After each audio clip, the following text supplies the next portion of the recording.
Is After Effects finally embracing 3D? Well, it's taking its first steps. The latest beta version offers a sneak peek at some 3D features, including the ability to seamlessly import 3D models with all their materials and textures intact, harness HDRI maps for dynamic environmental lighting, and even render voxel-based shadows. However, it's worth noting that these features are still relatively basic compared to dedicated 3D softwares like Blender or Cinema 4D. Nevertheless, it's an intriguing glimpse of Adobe's evolving plans for the 3D space. I'm going to show you how to create this 3D scene in After Effects. I've made some basic 3D models that you can download in the description. You can also use your own models or download some from a 3D marketplace. Just make sure they are .glb files, as these will include the material and texture information. Later in this video, I'll show you how to create your own models and materials in Blender for import into After Effects. So to get the beta version of After Effects, you need to open up Creative Cloud Desktop, come to Apps, scroll down to Beta Apps, and you should see here After Effects Beta, and you'll need to install it. Once we have After Effects open, the first thing we'll do is create a composition. I'm going to leave it at the defaults and press OK. Now we'll import our models. To do that, we click on our project panel, press Ctrl I, and here's my folder of models, and you will be able to download these from the description. The ones that we're going to use are the pyramid, backplane, and After Effects logo. So I just held Ctrl and clicked all three of them, press import. It's going to put them all in different folders. We don't want that, so let's create a new folder and call it objects. Now let's grab those three models and drag them into objects and delete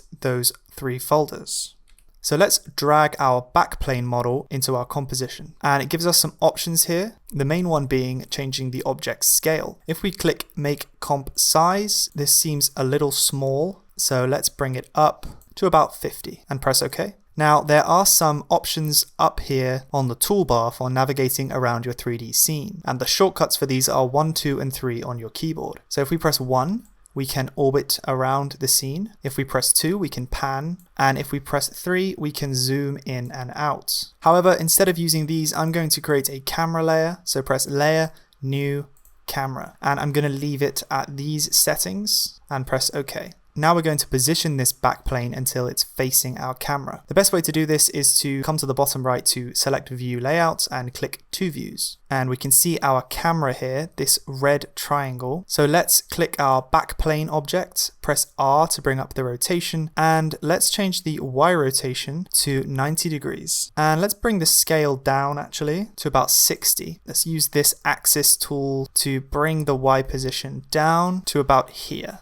Next, let's add our After Effects logo, drag it into the scene. I'm going to leave the scale as it is. I'm just going to press OK, press R, and let's change the rotation. So let's make it 90 on the X, change the Z so we can see a bit more of the 3D. Maybe then tweak the X and the Y until we just have a nice tilt at an angle. And drag this to the center of your composition roughly. Let's come back to one view for now. And I'm just going to scale the logo up to maybe 120. We can see that this orange backplane doesn't really go with the blue of our logo. Now orange was the color of the material on the 3D model, but because we're in After Effects, we can actually quite easily fix this. Unfortunately, in its current state, you're not able to add effects to 3D model layers. But what we can do is add an adjustment layer. So click Layer, New, Adjustment Layer. Adjustment layers affect everything below it. We only want it to affect the backplane, so drag it to just above the backplane. Let's add an effect, Hue Saturation. Press Colorize. Drag this to about 240. So now let's add some lighting to our scene. As I mentioned earlier, we're now able to add environment lights using HDRI maps. So let's click Layer, New, Light. Make sure that environment is selected from this drop-down, leave these as default and press OK. Now we're not able to select anything under our source property. That's because we haven't imported any HDRI maps to our scene. Now there are many places that you can get free HDRI maps. This is just one I found on Gumroad, made by someone called Maxime Roz. You can download it for free or you can buy them a coffee. Once you've downloaded your HDRI maps, you need to import them into your project. So press Ctrl I, here's my folder of HDRI maps, and I'm just going to press Import Folder. Then I'm going to pick one, drag it into our project, twirl down our environment light, and now select our HDRI from the drop-down list. And now if we toggle this light on and off, you can see the difference in lighting. If you don't like how it looks, you can either try a different HDRI map, or you can try changing the rotation of the map, which is going to give you some dramatically different looks. I'm going to come back to 2 views and just tweak the position of the floor plane. I'm going to bring it down a little bit and maybe move it back a little bit as well. I want the shadow to come off to the left, so I've just tweaked the rotation of the environment light until that is the case. If it's too dark for you, you can increase the intensity. I might bump it up by 20%. Now let's import our pyramid model. Drag it into the scene, choose 60% for the scale, and let's bring it down. And I want to position 1 on either side. And I'm going to come to 2 views just so I can see what's going on here. I want this to be a bit bigger, maybe even double the size. And I'm going to position it like this. And let's duplicate this and move 1 to the other side. Maybe this one we will tweak the rotation of slightly. Maybe this one, let's press R, tweak the Y rotation. And you can play around with the positioning until you like how it looks. So I've gone for something like this. Now, again, these pyramids are orange, which was the color of the original model, but we can just drag these below the adjustment layer we created, and now they match the plane in the background. There are some weird things going on with the shadows, like down here. One of the things we can do to fix this is to come to the 3D renderer drop down here and click render options. Here we have the casting box size, which is, imagine a 3D box, and inside that box is where the voxel shadows are being rendered. Anything outside of that 3D box, After Effects is not bothering to render 3D shadows. And you can see the bounds of this box by this pink dotted square. I'm actually going to change the position of it a little bit and bring it up until my shadows look good. That looks much better. Now we can see more of the shadow on the back plane, and these little weird bits have been fixed. You might say, well, why don't you just bump this up as big as it will go? Well, because it's going to slow your scene down. After Effects will be calculating shadows where you're not even going to see them. So let's just tweak the saturation, the brightness, all that kind of good stuff for the whole scene. To do that, we'll create another adjustment layer. We'll stick it on the very top. We will add a lumetri color effect.